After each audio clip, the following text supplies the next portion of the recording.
what did you teach? What happened? And why? What sparked the shift?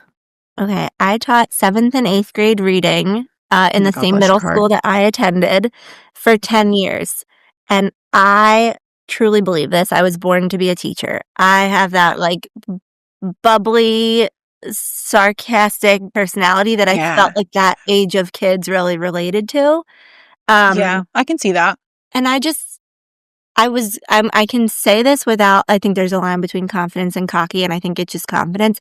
I was good at it. Like, I was Okay. good at teaching. I knew because of Yeah. the growth my kids showed, the data, just like how people interacted with me in the school. So Mhm. if you would have asked me this a couple years ago, I would have retired at that school when I was 63, 65, whatever the age is. But now I'm not there, and that was a super bittersweet decision. Basically, Mhm. what happened, since you asked, is nothing Mhm. tragic whatsoever. Nothing. I loved it. Okay. I have 2 little boys, and when they're 4, one's about to turn 5 and 2.5. Mhm. And when the second one was born, he rocked my world. As those second children do. I He tell is you. the stereotypical second baby. And they're both boys, and so now it's a whole different type of rocking my world because they're wrestling Yes. and doing Yeah. things all over the place. They're But wild. Mhm. I couldn't leave him. If I could leave him, whoever was going to be watching him was going to have a day of a screaming baby, of Oh, no. probably panic. Like, I don't know what to do. Like, because that's what my Okay. day was, but I'm his mom. Yeah. And if I did decide, like, you know what, it's just what needs to be done. People do this. Moms do this all the time. Yep. We're leaving them. What We're doing this thing. literally, like, it's I did Mhm. it with my first. It just happened. Yeah. It has to happen. But also he was not sleeping. So, like, just throw that in. And, like, honestly, he's 2.5 now. I would be willing to say in the last 6 months he started sleeping.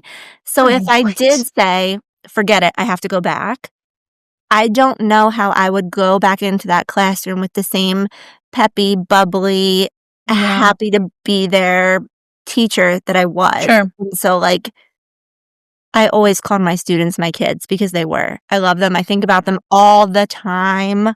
But now, like, I truly have my own children, and it's just different. Yeah. So It is. it was Yeah. bittersweet. I loved teaching, but I like being with them Yeah. more. Well, and those second children don't play. Whenever people ask, like, what are your kids like? I'm like, just look at my first one. Same. Just look at the first. Don't give the second one grace. But to see where I was my best mother self, look at the first. He's well-mannered. He listens. He's polite. I say things once, he responds. Yeah. The other one, If I say we're gonna screaming. Nothing. Yeah, I don't care. I have older boys, 14 and 8. And so there was a gap. And so during that gap, I was like, I'm such a good mom. Like, I know what I'm doing. And then the second one comes and I'm like, redacted. Yeah. I don't know. Night and day. And I love how vulnerable you were about, I loved my job, but I had to make a decision, and that's just what I did. There doesn't have to be like this big sob story. Mm-mm. Some people have it, and people ask why would I go out on my own? I had a good paying job. Well, I have kids, and that's where I was needed. They weren't babies, but they need their mom to be, if they're sick, their mom doesn't need to feel frustrated because they're sick and now she has to take off work, risk being in trouble, or use vacation days and then, hope they don't dwindle down. It's this whole thing, right? I need to just be there when they need me. And that's how it is. Such a simple concept. And yeah, I'm not naive. I know you can't just, a lot of people anyway, can't just up and quit their job. You need finance, right. You need an income. At least I'm responsible in our family for pulling some of the income, like my husband too, with the team. So I used maternity leave with my second one when I kind of saw where things were headed about not being able to return. I used that to see, can I make my own money, without being an employee somewhere? And I worked really hard on maternity leave, which is nuts when I think about that, because it's like a blackout moment of my life. But I worked really hard to build this up because, if it flopped, at least I could go back. And the worst case scenario is that I go back and I figure it out like millions of other women do. Yep. Yeah. And there is I'm going to say an identity shift, and I'll speak from my own experience. I want to hear yours. When I was corporate accountant Ashley, I was a different version of myself. And when I came home, when I started working for myself, I had to find a new identity, because you're not just a mom. And when you come home, normally, before you started working from home, you kind of shift into like mom mode. I remember long days at the office, getting home so late, 6:00, after picking kids up from daycare. And something about getting into that driveway, it's like you switch hats. I'm like, okay, I'm in mom mode. Like, I got to get dinner going. I got to get these, kids' clothes off because they have uniforms. You go down your list and you turn into, I need to take care of this business, which is my home and my kids. But when you start working from home, the lines are so blurry. Your identity is ripped in half, and like, sister, you got to think of something different because it's different. So did you feel that when you started working for yourself? You are your own accountability. You are your schedule maker. You are HR. And when you're the only employee and you're HR, you're like, it's a lot. I'm a lot. Like, I'm the worst employee. Yeah. So tell me about that, because I love hearing how people manage it. Some people are like, well, you just, like, you get an office, you shut the door, you're back to business Ashley. And I'm like, that's a great idea. Anyways, like, it's not like that. My kids, my kids don't care if the door is closed. They open it. Originally, I was super sad to not fall under this identity of being a teacher. Not sad because I regretted my decision. Sad because I know I know how people respond when I tell them I was a teacher or I am a teacher back in the day. It's like, whoa, you're a superhero. Like, and it's just you're doing God's work. Literally, yes. And that's so funny. That's the norm. And it's like, I am proud of myself. Nobody teaches for the money. Trust me. I'm like proud of myself for playing such a monumental role in some pre-teenager's life to get them through whatever they may be going through.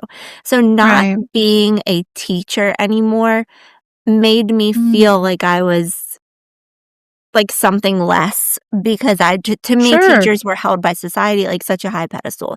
So that was tricky. Now, a mom, I also know, is a superhero, like title also. So I was happy to step into the role of mom. I do not, the only time I sit in my office, which is actually our guest bedroom. Of course it is. It's a lot of things. Literally. Is to record a podcast, because my kids are downstairs with my mom, who watches them for me when I do this, because otherwise I'm working on the playroom floor. I'm working out on the patio while they play. I'm working on the couch while they're watching like a little like restful show for 30 minutes or something. Yeah. So I'm not, there's no switching of the hats at home. Like, now I'm mom, now I'm business owner, because I'm constantly both. And it's not super difficult for me, because I feel like I'm somebody who will never underestimate a chunk of time. Like, if I have 15 minutes, I can bang something out in 15 minutes. Whereas, like, I know people who are like, well, what's the point in starting that?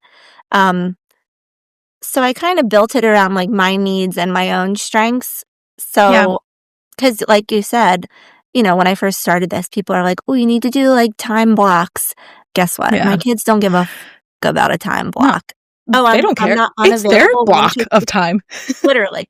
I'm unavailable 1 to 3. Oh, hilarious. Everyone needs a snack. We need to play bingo. We need to get out something. Like, you have a retirement community in your home? Yeah, literally. We need a snack and bingo. I love that.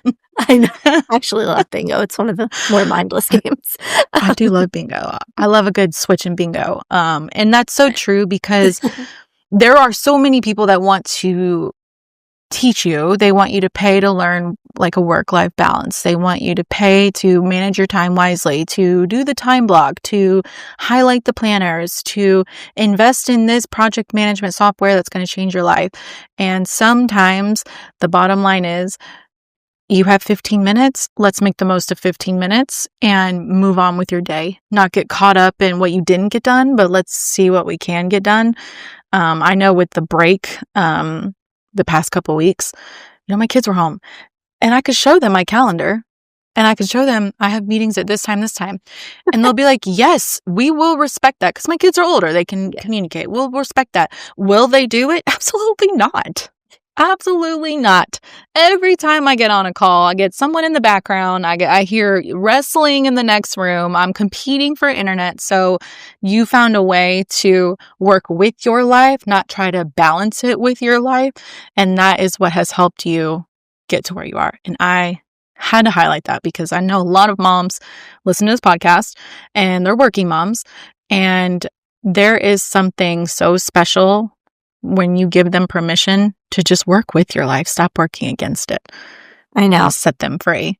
And you know what? Because like my whole reason in doing this was because I needed to be with my kids. My second one just the whole thing changed.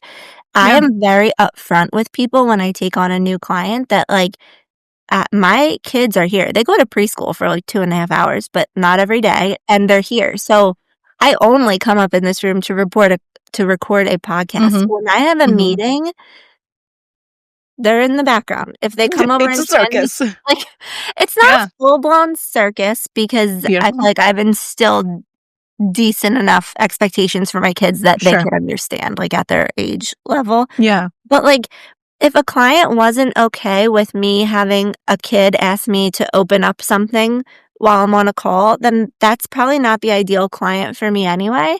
So I'm not like sitting here rocking a baby or, Bluey blasting in the background. But there's a chance a kid might pop their head in and like smile because they see themselves on the screen and then they move on with their day. And my clients understand that. So they never derail a meeting. But they're obviously there because I did this because of them.